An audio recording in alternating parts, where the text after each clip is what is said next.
자그마한 전원주택 하나를 짓는다면 혼자서도 가능하겠지만 건물의 규모가 어느 정도 커지면 그 현장에, 공사 현장에 엄청나게 많은 사람들이 관여하게 될 겁니다. 일단 건설비가 어마어마해지니까 여러 기관에서 대출을 받아야 될 수도 있고요. 또 그 건물을 나 혼자 쓰지 않고 분양할 거라면 분양자들의 권리 보호를 위해서 신탁회사에 그 사업을 맡겨야 될 수도 있습니다. 그러니까 아파트 같은 거 하나 지려면 신탁회사도 있어야 되고요. 그리고 돈을 빌려준 집단이 있어야 됩니다. 이걸 대주단이라고 하고요. 그리고 직접 그 건물을 지을 회사도 필요하죠. 이걸 시공사라고 합니다. 그리고 이 사업의 판을 짠 회사도 있어야 됩니다. 이걸 시행사라고 합니다. 그러니까 크게 보면 이렇게 4개의 회사가 한 현장에 관련되게 됩니다. 이렇게 4개의 주체가 모여서 공사를 시작할 때 이제 돈을 어떻게 줘야 될지 결정해야겠죠. 시공사한테. 뭐 미리 다 줄 수도 있을 겁니다. 그리고 마지막에 줄 수도 있을 거예요. 근데 미리 주는 건 시공사한테 유리하겠죠. 그리고 마지막에 주는 건 시행사한테 유리할 겁니다. 건물을 다 보고 돈을 주니까 뭐 안 된 거는 깎아서 줄 수도 있고 뭐 이러겠죠. 그리고 뭐 미리 시공사한테 돈을 다 주면 일단 그 이자 비용부터 이득을 보는 거 아닙니까? 뭐 어쨌든 뭐 이런 극단적인 방법보다 절충안을 찾게 될 거예요. 뭐 중간 정산을 하는 게 되게 합리적으로 보일 수도 있습니다. 그래서 보통 이런 식으로 하는 것 같아요. 그리고 이런 중간 정산하는 걸 중간중간 정산해서 돈을 주는 걸 기성불이라고 합니다. 그리고 기성불 때 나가는 돈을 기성금이라고 해요. 이제 건설을 시작하고 기성금을 주어야 될 때가 왔을 때 뭐 이게 한 달에 한 번씩이 될 수도 있고 2달에 한 번씩이 될 수도 있고 그건 다양하겠죠. 이 시기가 가까워지면 기성 검사를 하게 됩니다. 일단 시공사는 내가 건물을 이만큼 지었으니 돈을 이만큼 달라고 그에 합당한 돈을 달라고 요구를 해요. 그러면 이제 각각의 주체가 이를 검사하게 됩니다. 대주단 같은 경우는 돈을 더 많이 줬다가 시공사 자빠지면 돈 잃어버릴 수도 있잖아요. 그러니까 검사해야 되고요. 신탁사도 자신의 책임을 다하려면 검사를 해야겠죠. 그리고 이 사업의 실질적인 위험을 모두 떠안고 있는 시행사 역시 그렇게 호락호락하지 않을 겁니다. 나는 시행사에서 일하면서 언젠가 대주단의 결과를 받아본 적이 있어요. 시공사의 요구가 합당하니 이제 그만큼 돈을 주는 게 맞다는 이야기였는데요. 그런데 이때 내가 현장에 오가면서 어떤 계측계가 설치되지 않은 거를 한 2, 3주 전부터 받고 마음에 걸렸던 적이 있어요. 그리고 사실 몇 번 말하기도 했습니다. 시공사나 시공사의 하청업체에게. 그런데 이제 그때는 늘 다 잘 돼 있을 거니까 신경 쓰지 않아도 된다. 뭐 이런 식으로 이야기를 했었어요. 그러다가 계측 보고서를 챙겨보는데 뭔가 의아한 부분이 있어서 시공사 사원과 동행해서 그 현장에 있는 모든 계측계를 확인해 봤습니다. 그리고 저에게는 작지 않은 금액이, 그들에게는 모르겠지만 저에게는 작지 않은 금액만큼이 실제로 집행되지 않았다라는 생각에 닿았어요. 그래서 감리자에게 확인을 요청하고 이제 확인 당일에 대해서 시행사 과장과 감리자 나 이렇게 3명이 만났습니다.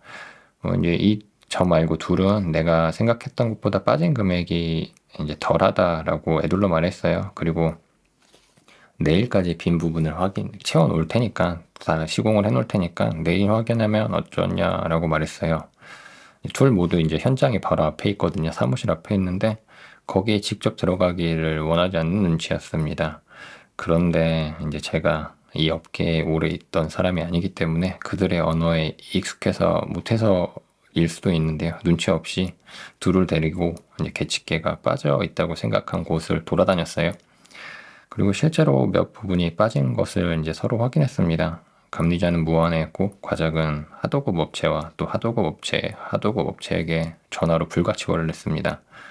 그 욕 한마디 섞이지 않은 언어였는데 그 돈을 내려주는 위치에 있는 원청 직원이 그 하청 직원들에게 돈을 주네 마네 하는 광경을 보니까 정말 세상이 먹었다는 말이 피부에 와닿았습니다.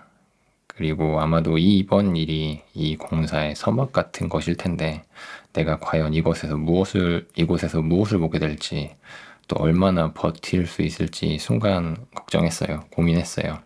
차라리 내가 빨리 행동했으면 빨리빨리 물어보고 빨리빨리 확인하자고 했으면 여러 사람이 곤란하지 않았을 거라는 생각도 들었습니다.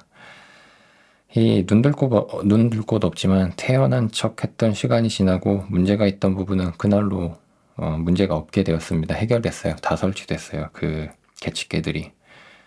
그리고 이걸로 끝입니다. 뭔가 이상하지 않아요? 어지간한 대기업 초임의 2배가 넘는 돈이었습니다.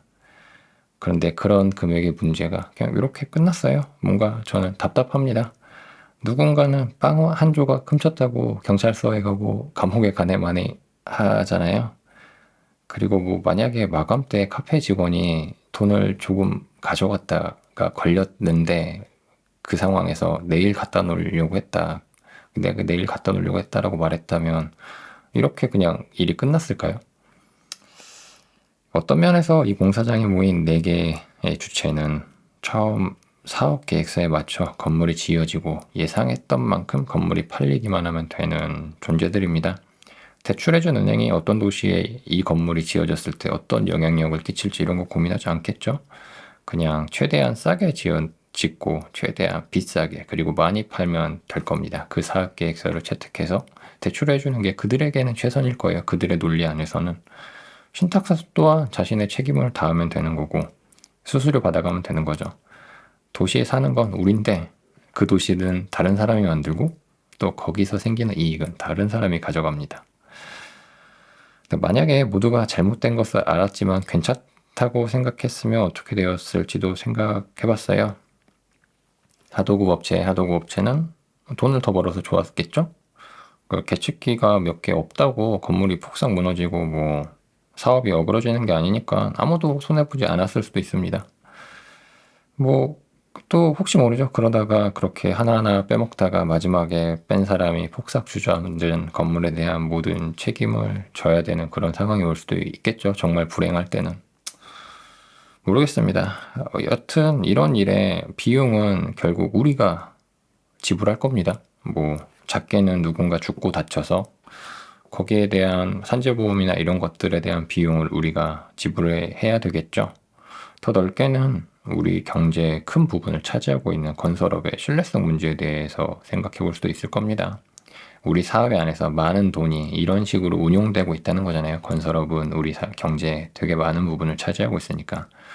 그러면 결국은 우리 사회의 신의 문제로, 믿음의 문제로 이어지겠죠.